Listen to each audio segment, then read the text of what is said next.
o nosso papel principal, né, enquanto pesquisadores e cientistas, que é justamente fazer uma resistência, né, a uma era de tanta desinformação, de tanta fake news, de tanto valor que é dado, tanta voz, autoridade que é dada para vozes que não têm as evidências, que só têm as opiniões fundadas muitas vezes em ideologias, vieses políticos, né? E que não trazem essa evidência científica, que não dão voz aos fatos e aos dados. Então, olá, eu sou o Logan Nobre, um dos editores de marketing científico da revista ETZ, Novas Práticas em Informação e Conhecimento. Começa agora mais um episódio do podcast Revista ETZ, uma ação do projeto de extensão Ciência Aberta e a Gestão da Informação Científica da Universidade Federal do Paraná, a UFPR. No episódio de hoje está comigo Janete Saldanha Ambar Estevão, que é doutora em Tecnologia e Sociedade pela Universidade Tecnológica Federal do Paraná, a UTFPR. Ela trabalha no Instituto Geisel de Ciências Sociais na Alemanha e tem pesquisas em ciência aberta, dados abertos e reuso de dados científicos. E é sobre isso que nós vamos começar agora. Janete, seja muito bem-vinda ao podcast Revista ETZ. Obrigada, Logan. Obrigada pelo convite. É nosso, Janete. Aproveita e já te apresenta aí para o nosso público te conhecer melhor, diz quem você é, de onde você veio, de onde você fala hoje, né? Hoje que tudo é remoto, tudo é virtual. Diz o que você estudou, enfim, esse é o seu momento aí de brilhar. Legal. Atualmente moro em Colônia, né, Köln, uma cidade aqui na Alemanha. É uma cidade que fica uma das sedes do Instituto, né, do Geisel. É um instituto para as ciências sociais, então trabalha com dados científicos, pesquisas em níveis supranacionais, opera vários instrumentos, vários surveys, armazena dados científicos e também provê vários serviços de tecnologia para mais de 40 repositórios de dados aqui na Alemanha. A minha formação, eu sou bibliotecária pela UFPR, daí fiz o mestrado e o doutorado no programa multidisciplinar Tecnologia e Sociedade da UTFPR, e desde então tenho atuado na área de tecnologia e sociedade, principalmente voltado aos dados científicos, reuso de dados dentro das ciências sociais. Quando a gente fala de dados científicos, existem várias implicações, dependendo de qual domínio ou de qual área do conhecimento a gente está falando, mas o meu campo de atuação é especificamente dentro das ciências sociais. Também tenho um pé no mercado, na área de proteção, privacidade, e atuo também ajudando as empresas a se adequarem à Lei Geral de Proteção de Dados, questões de segurança da informação e compliance aí com as regras de privacidade, né, não só no Brasil, como em várias partes do mundo. Obviamente que isso também tem uma interface com dados científicos, principalmente nas ciências sociais, onde a gente tem dados coletados, dados tratados de pessoas, né, que são titulares de dados, então eles também é uma interface que precisa ter esse cuidado e essas medidas de proteção com relação aos dados pessoais e aos dados pessoais sensíveis dessas pessoas que são envolvidas nas pesquisas como um todo. Nossa, tu faz bastante coisa. Me conta aí, que horas que tu dorme? Quero saber. Pois é, às vezes da meia-noite às 6 a gente faz alguma coisa ainda, né? Não, mas eu procuro ter um sono aí mais ou menos de 6 a 7 horas. Muito bem. Bastante coisa. Tu já falou um pouco, mas eu queria que você desse mais detalhes sobre a sua trajetória acadêmica, né? Conta pra gente como é que surgiu o seu interesse por ciência aberta, por dados abertos, por esses temas que você pesquisa, esse e outros, né? De onde surgiu isso? Ótima pergunta. Eu trabalhava na indústria, né, uns 10 anos atrás, então não tinha muito espaço para pesquisa acadêmica, mas eu sempre gostei de viver nos dois mundos. Eu acho que a gente não pode ficar nem tão dentro da academia, nem tão só dentro do mercado. A gente tem que ter uma visão mais híbrida e conseguir articular, né, e ser aí um tradutor. Eu venho, meu background do doutorado é a teoria Torrede, então a gente tem que funcionar mais ou menos como um tradutor entre esses dois mundos, porque eles são interdependentes e beneficiam a sociedade como um todo. Daí saí do mercado, mais ou menos em 2011, para terminar o meu mestrado. Na época, o meu objeto de estudo era memórias institucionais, memórias organizacionais, principalmente na área de ontologias. Então, eu desenvolvi um framework, uma ontologia para memórias institucionais, que era um assunto bastante em voga na época, e uma preocupação das empresas como um todo, principalmente as empresas de histórico familiar, né, de registrar aí a sua memória, a sua trajetória, e isso é também uma das ações de gestão do conhecimento dentro das organizações. E isso também estava muito vinculado à área de gestão por processos, então eu acabei levando o mestrado nessa linha, e aí finalizei o mestrado, e aí entrei como servidora da UFPR no sistema de bibliotecas, né? Minha formação de graduação é biblioteconomia, então fiz a graduação nessa área, atuava como bibliotecária no mercado. Então, passei a atuar na área pública, nas universidades, na biblioteca universitária, trabalhando mais ou menos com o que eu trabalhava antes, que era a parte da educação continuada, universidade corporativa, mas agora universidade pública, gratuita e de qualidade. Eu sempre digo que a universidade pública é a escola pública, né? Do pré ao doutorado, eu sempre estudei em escola pública. A escola pública tem muito valor, ela é muito importante, e tudo que eu tenho hoje, que eu sou hoje, eu devo a essa condição que o país me deu, e por isso que eu, mesmo hoje fora, procuro devolver isso de alguma forma, com palestras, ajudando as pessoas que me procuram, e enfim, né, nesse tempo, pelo menos, que eu estou aqui. E aí, o meu interesse na área de dados científicos foi justamente quando eu precisei desenvolver o meu projeto para doutorado, em 2015, que aí eu fui procurar quais seriam, então, as maiores contribuições que eu, como bibliotecária de um sistema de bibliotecas de uma universidade, que maior valor eu poderia agregar ao meu público-alvo, que são os pesquisadores. Na graduação, na pós-graduação, a gente sempre trabalha com pesquisa, no fim das contas. E aí eu comecei a ver uma tendência mundial, que já existia, já muito consolidada em outros países, principalmente por questões de, não assim, legislações, mas de exigências, né, de agências de fomento, que era justamente a gestão dos dados da pesquisa, a gestão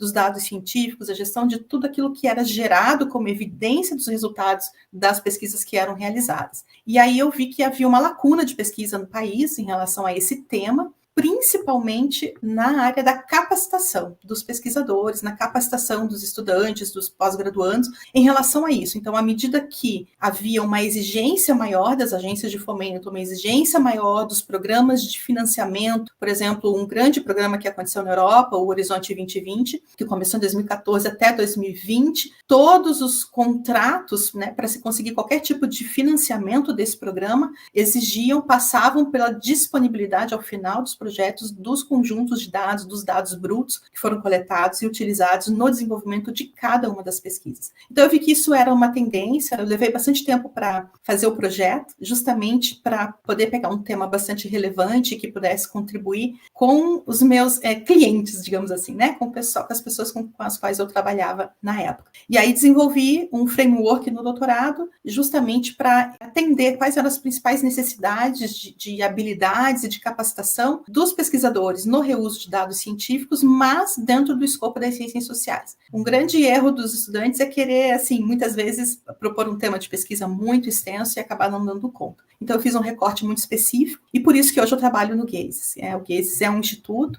que fornece produtos e serviços, né, tanto de tecnologia quanto de pesquisa também, financiado tanto pelos estados federais, né, quanto por outros órgãos de outras entidades de pesquisa, também pelo Ministério de Educação e Pesquisa, que é o nome na Alemanha esse, justamente para oferecer, né, para a sociedade como um todo o melhor que se tem, né, a fronteira em tecnologia e em pesquisa na área das ciências sociais.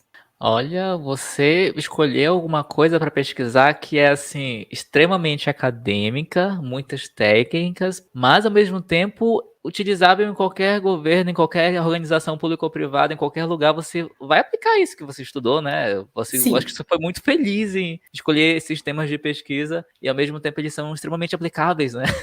Exatamente, Bem e é muito interessante ver hoje como a comunidade, né, nessa área de dados de pesquisa trabalha muito sincronizada, são trabalhos em equipe, realmente, trabalhos supra-institucionais, supranacionais. Então a gente tem, por exemplo, a RDA, né, o Research Data Alliance, que tem vários grupos de pesquisa ali, vários grupos de trabalho, forças-tarefas que começam e terminam, outros grupos que ficam um pouco mais tempo, e eles entregam vários resultados para a própria comunidade, padrões, recomendações, melhores práticas dentro da área de pesquisa. Então, esse é só um exemplo, né, de uma entidade que é formada por profissionais que estão atuando, por acadêmicos, por professores, por pesquisadores, né, investigadores principais, enfim, todas as partes interessadas, inclusive pessoas que vêm da própria área da publicação científica, né, das editoras, repositórios de dados. Então, é uma comunidade, digamos, com vários olhares, né, com vários stakeholders que fazem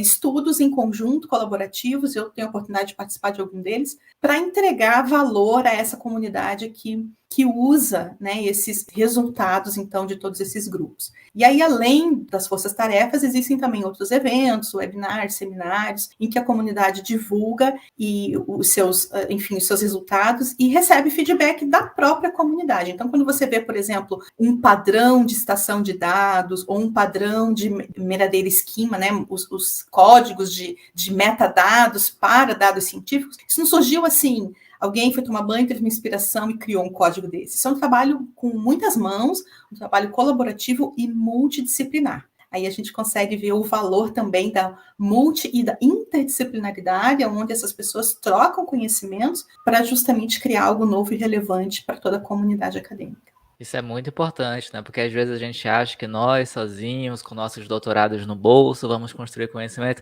Não é assim. A gente depende dos outros, a ciência se faz em conjunto. Exato. É uma coisa longa e demorada que no final tem um resultado porque várias pessoas passaram pelo processo, né? Muito bem dito. Exatamente.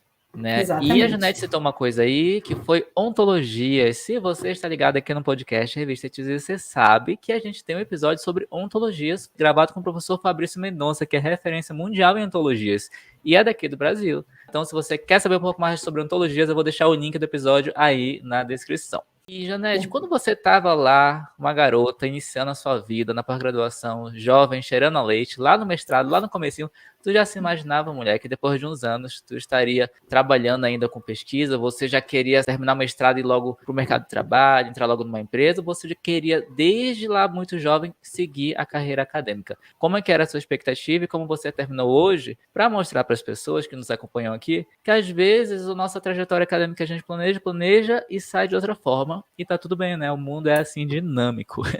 Lá no mestrado eu não estava tão no leite assim, eu já tinha 2 filhos. Olha aí. Então, fiz inclusive um mestrado com 2 filhos pequenos, tive uma cirurgia de coluna no meio do mestrado, né? As coisas não são tão simples quanto a gente planeja. Mas o interessante é que eu comecei esse planejamento lá na minha adolescência, na verdade. Quando eu fui estudar inglês, então eu não tinha condições, como eu falei, eu sempre fui de escola pública. Lá na minha adolescência, a minha mãe conseguiu, com bastante esforço, uma bolsa de estudos para mim, numa entidade que ensinava inglês. Então, enquanto muitos colegas iam fazer outras coisas divertidas, né, no contraturno, eu ia para a escola de inglês. Como eu tinha bolsa, eu tinha que entregar um certo nível de nota e frequência, então, de outra forma, eu perdia essa condição. Então, lá, quando eu entrei na graduação, né, eu já tinha essa... Claro que até hoje não é perfeito, tá? E essa utopia de perfeição, se você esperar ter tudo perfeito para fazer algo, você nunca sai do lugar, você tem que agir com as ferramentas que você tem na mão hoje. Foi por conta desse ativo, né, desse conhecimento que eu consegui um emprego como bibliotecária. Um dos critérios era ter o idioma estrangeiro, porque a gente trabalhava com muito material de fora, né? Eu trabalhei 10 anos para o Grupo Boticário, então dos critérios para ser contratada era esse, e eu fui contratada praticamente ali no mês da minha formatura. Então foi muito rápido, e ali eu fiquei 10 anos, fui me desenvolvendo, e ali eu vi que eu era muito curiosa, né? E eu queria avançar e trazer o estado da arte também para andar de mãos dadas com o estado da prática, né? Então, por isso que eu digo que a gente tem que manter o pé nos 2 mundos, né? Não dá para ficar só em um deles. A gente precisa conhecer a prática, como aplicar, né, o que a gente aprende. Senão, ele fica um conhecimento que não tem aplicação. E não que eu seja utilitarista na visão do conhecimento, não é isso. A minha visão é muito beneficiar, né, como um processo de retroalimentação, beneficiar a sociedade como um todo. Por isso que eu acabei atuando mais na área de reuso de dados. Esse é o meu tema de interesse, porque os dados são gerados, são publicados, são disponíveis, tem uma série de vantagens e valores, mas eu só consigo realmente mensurar isso a partir do momento que eu reuso, nem que seja para fazer um escrutínio, uma reprodução daquilo que foi feito e validar aquele resultado de pesquisa. Mas voltando à questão do mestrado, então eu já era casada, já tinha 2 filhos, fui no peito e na raça fazendo, claro, com o apoio da família, com o apoio de várias pessoas, com o apoio do meu marido, com o apoio da minha mãe, apoio dos filhos, inclusive, que apesar de serem pequenos, entendiam, conversava bastante com eles. Daí eu esperei, né, um pouco mais, esperei mais alguns anos até entrar no doutorado novamente, voltar, digamos assim, para uma carga intensa, né, de estudos. Foi quando eu acabei voltando, então, para o TFPR, né, para o programa que me acolheu no mestrado, e pude dar continuidade a essa trajetória. Então, eu vejo que são várias peças dentro de um jogo de xadrez, mas que, de uma certa forma, foram planejados, né? O meu planejamento para trabalhar, ter uma experiência fora do Brasil, trazer uma internacionalização da minha carreira, começou 10 anos antes de eu fazer esse movimento. Porque daí eu tinha também uma família junto comigo, então eu precisava dar condições para os meus filhos, por exemplo, poderem migrar, ter uma segunda língua, né, poderem estar preparados para encarar esse período que a gente foi passar aí fora do país. Então, tudo tem que ter planejamento, né, esforço dobrado, quando você... Muitas vezes, a falta do recurso acaba fazendo a gente ter um pouco mais de criatividade e de dedicar mais esforço. Aquilo que você não pode comprar, você tem que produzir. Então, foi mais ou menos isso que eu fiz. Muito bem, vocês estão vendo aí que foi um caminho difícil, de escolhas, de renúncias, mas que no final deu certo, tá aí, ó, doutora, trabalhando no Instituto de Pesquisa, fazendo os seus cursos, as palestras. E quando ela citou lá no início, gente, que mesmo ela fora do Brasil, ela tenta dar essa contribuição à educação pública de qualidade brasileira, ela está se referindo também a um curso que nós divulgamos aqui nesse podcast, que chama Gestão de Dados Científicos na Prática, do qual a Janete foi uma das professoras voluntárias. Esse curso ele foi gratuito para todo mundo que quis participar, e as professoras também foram professoras voluntárias. E uma das professoras foi a professora Janete, que conversa aqui com a gente agora. E falando nesse curso, e falando também nas coisas que você citou aí no final da sua fala, Janete, explica pra gente, em poucas palavras, o que é essas coisas que você tanto fala, que você tanto estuda, que a gente citou lá no início do episódio, que são os seus temas de pesquisa. O que é ciência aberta, o que são dados abertos, e o que é o reuso de dados científicos, né? Como é que isso se comunica com o que você faz hoje aí no seu trabalho no Instituto? É uma pergunta complexa, mas eu vou tentar ser em breves palavras, respondê-la em breves palavras. Bom, vamos começar com a parte aí do próprio reuso de dados, né? O que são os dados científicos ou dados de pesquisa? A literatura ainda não está muito em acordo, né, com relação à terminologia. Alguns chamam de um jeito, outros de outro. Aqui, pelo menos na Europa e aqui na Alemanha e no Research Data Alliance, a gente trata como dados de pesquisa. Então, toda pesquisa, ela precisa de uma evidência, né? Quando o pesquisador ele vai fazer qualquer tipo de levantamento, qualquer tipo de claim, né? Ele vai dizer, olha, isso aqui é isso, isso e isso, né? Ele precisa ter uma evidência para comprovar aquilo que ele está alegando, né? Suas alegações ou suas hipóteses. Então, às vezes ele parte de uma hipótese e aí vai tentar comprová-la ou não. E, enfim, como funciona todo o método científico. E aí ele precisa dessas evidências. E cada área do conhecimento tem evidências diferentes. Então, por exemplo, estão encontrando mais fósseis de dinossauros. Então, isso são evidências, né, da presença desses animais em determinada época aqui sobre o planeta. Mas cada área tem o seu, né? Então, eu posso fazer uma pesquisa com pessoas, perguntar opiniões, perguntar sobre sentimentos, sobre visões, sobre dados mais simples, como cadastrais, idade, altura, peso, enfim, qualquer tipo de dado que, condensado e analisado, gere um embasamento para algum tipo de alegação científica, desde que a coleta também tenha sido feita dentro dos padrões do método científico, sem esquecer a parte ética, né, desse levantamento de dados, considerando aí os padrões éticos da academia e o respeito à privacidade e à proteção dos dados pessoais. Então, você tem um conjunto de dados e esse conjunto vai, obviamente, embasar os seus resultados, mas ele precisa também estar disponível num formato aberto e sem barreiras de acesso. Aí a gente fala mais da ciência aberta, da retroalimentação, da disponibilidade desses dados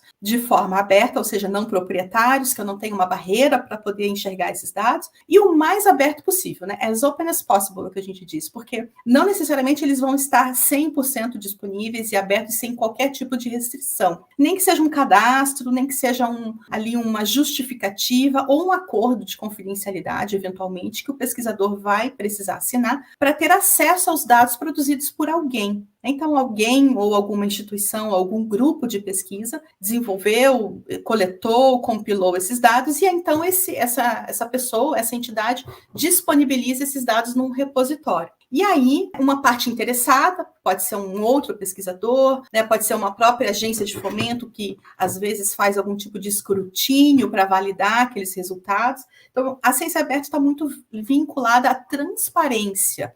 Porque antes eu dizia, olha, aqui a maioria das pessoas que tem essa característica X tem esse problema de saúde. Tá, mas onde é que está a evidência disso? Então, para fazer uma reprodução e realmente chegar à mesma conclusão daquele pesquisador, ou pelo menos ver que ele está apresentando um resultado que não foi maquiado, né, como a gente diz, eu preciso ter acesso aos dados brutos, aos dados que são originais para aquelas evidências. Isso traz várias vantagens. A primeira é a própria transparência do pesquisador, é um requisito para financiamento, então muitas agências hoje, entidades, né, que financiam pesquisa em qualquer nível, exigem essa disponibilidade não só do resultado final, do artigo, da tese, dissertação, do projeto, mas também dos dados que embasam esses resultados. Na verdade, isso é uma grande janela de oportunidade para outras disciplinas. Então, hoje nós temos acesso a dados de outras disciplinas que nós podemos também avaliar e reusar.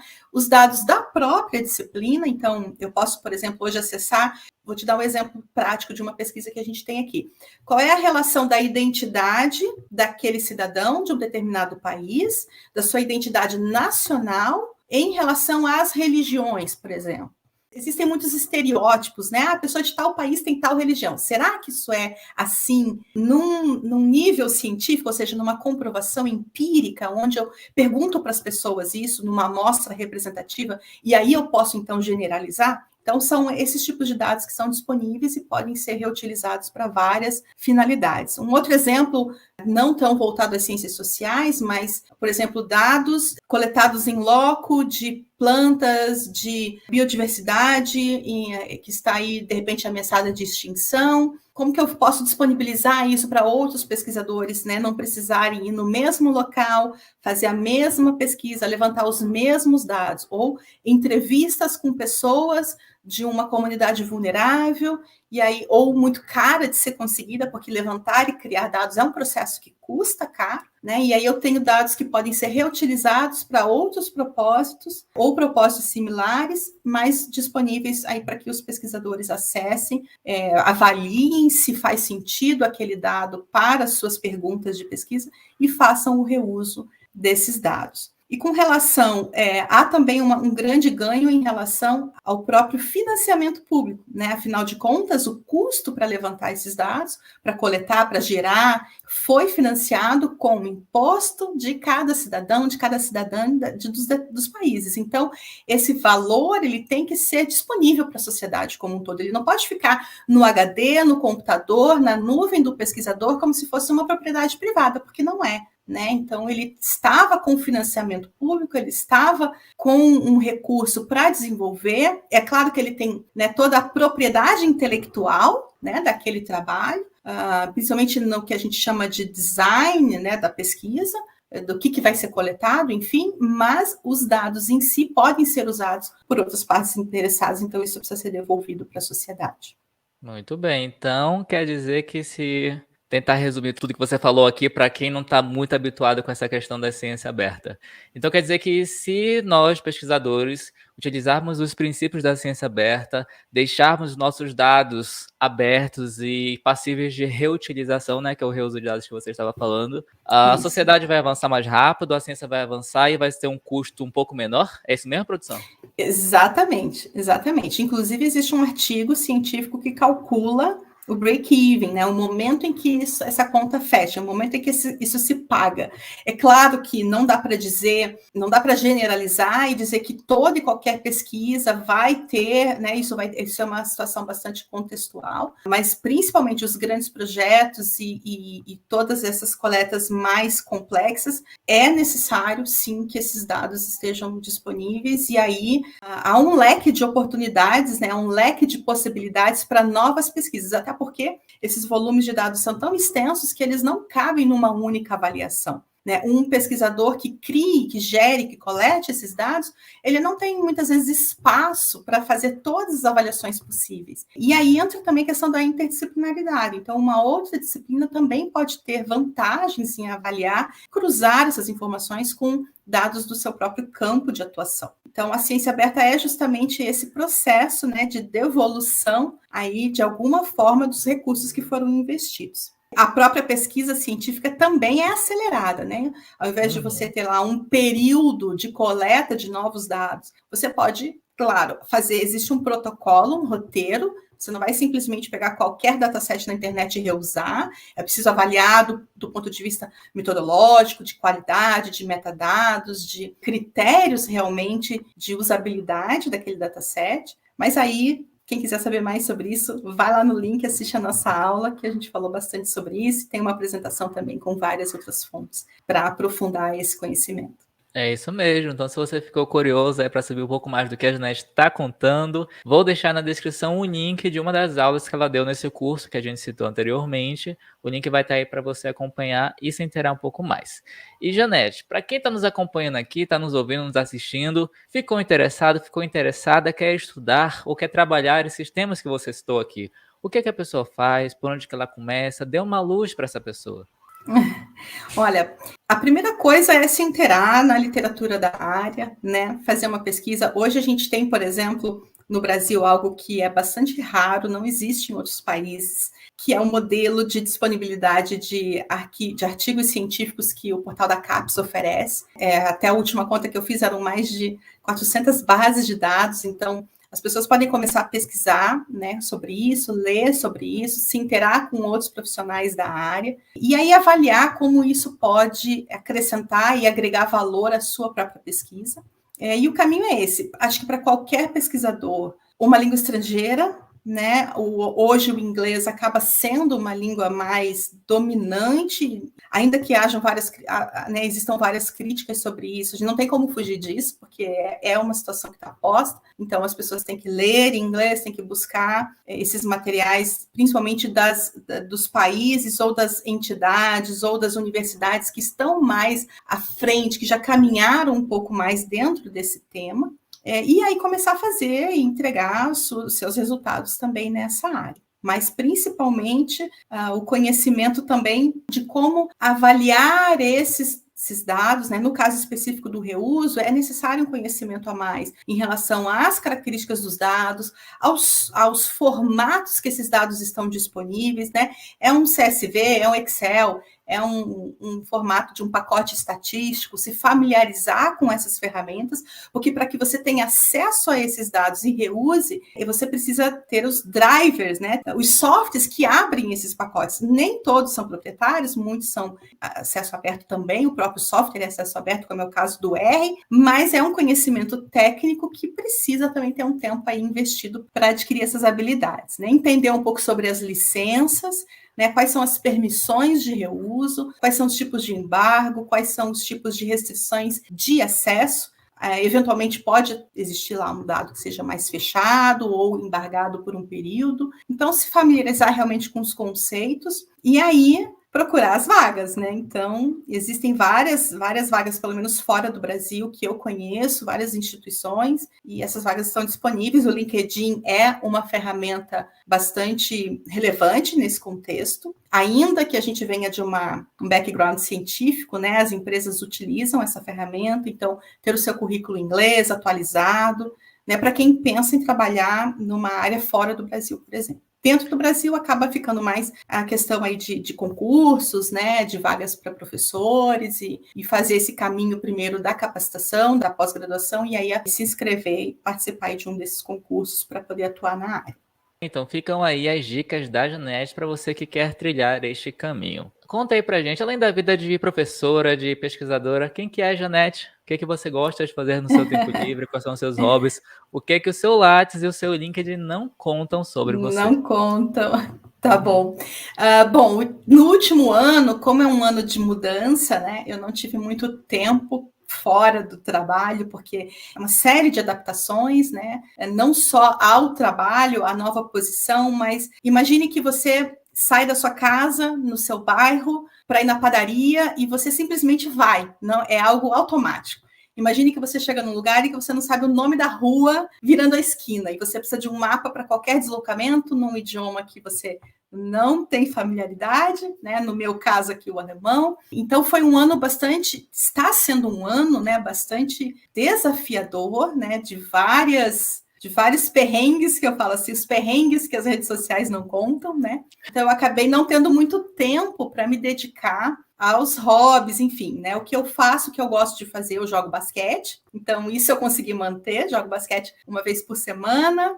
Não é um esporte muito popular entre mulheres, então eu jogo com um time que só tem uma moça, uma mulher, e os outros são homens. E é muito legal, porque assim, eu fui super bem recebida. Então foi muito tranquila a minha experiência nesse sentido. E eu gosto de fazer macarrons, é o meu segundo hobby. Eu faço macarrons. No Brasil eu tinha um forno praticamente profissional para fazer. Nunca fiz profissionalmente, sempre para a família, para os aniversários, mas eu gosto de fazer bem feito, então eu acabei adquirindo um forno mais profissional. E até aqui, por enquanto, eu não consegui adquirir o forno, só a batedeira. Então, de vez em quando eu tento arriscar, mas não dei certo ainda com o forno que eu tenho. E, claro, né, enfiar na minha agenda, na minha rotina, né, o aprendizado da língua. Então, além das horas de trabalho durante o dia, tem mais as horas extras, né, de aprendizado do idioma. E aí, lidar com todas essas novas adaptações tem sido um desafio, cada dia mais. Mas os grandes leões a gente já matou. Agora estamos só lidando com os menores. E agora, valendo qualquer assunto, se você pudesse dar uma indicação cultural para as pessoas que estão nos acompanhando, algum livro, um filme, uma série, um podcast, que indicação seria essa? Assisti recentemente, né, um filme que é baseado num livro, Against the Ice, o nome do filme, Contra o Gelo, né, Two Against the Ice é o nome do livro, de 2003, um livro de Lawrence Millam, e o filme está no Netflix. Então ele é uma expedição, o nome da expedição é Alabama, né, é uma expedição da Dinamarca, é uma expedição científica na Groenlândia. Eu quero indicar esse filme, e quem quiser ler o livro posteriormente, justamente porque mostra o esforço, né, para coletar uma evidência científica contra uma opinião. Então existia ali uma luta, uma certa disputa de uma certa região da Groenlândia. Então, os Estados Unidos, eles estavam alegando que era uma região, que essa parte era uma ilha, porque tinha um rio no meio e pertencia, então, aos Estados Unidos, quando, na verdade, pertencia à Dinamarca, e essa expedição aconteceu justamente para, em loco, ter que coletar essas evidências para poder demonstrar isso. A gente está falando 1890, por aí até 1909, 10, então foi alguns anos de várias intercorrências nesse assunto. E aí essa reivindicação foi completamente refutada com base nas evidências científicas. Claro que para isso, infelizmente, né, foram perdidas vidas humanas.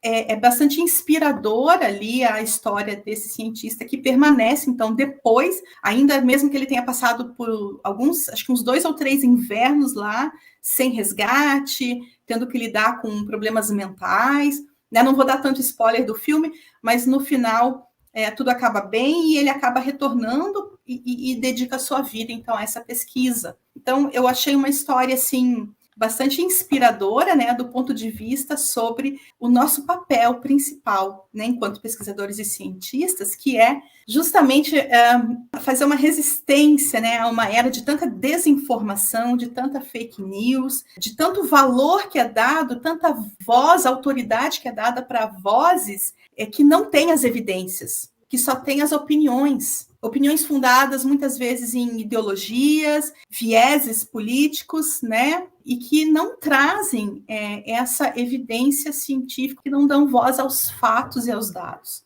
Então, esse filme me inspirou bastante nesse sentido. Não é da minha área, né? Não sou dessa área, mas me inspirou bastante dentro desse princípio, né, da nossa colaboração enquanto profissionais da informação, profissionais da ciência, e entregarmos realmente esse valor mais pautado, né, completamente pautado em dados e fatos, do que em opiniões ou em disputas políticas, etc. Então, eu deixo aí Contra o Gelo, é o nome em português do filme que está no Netflix.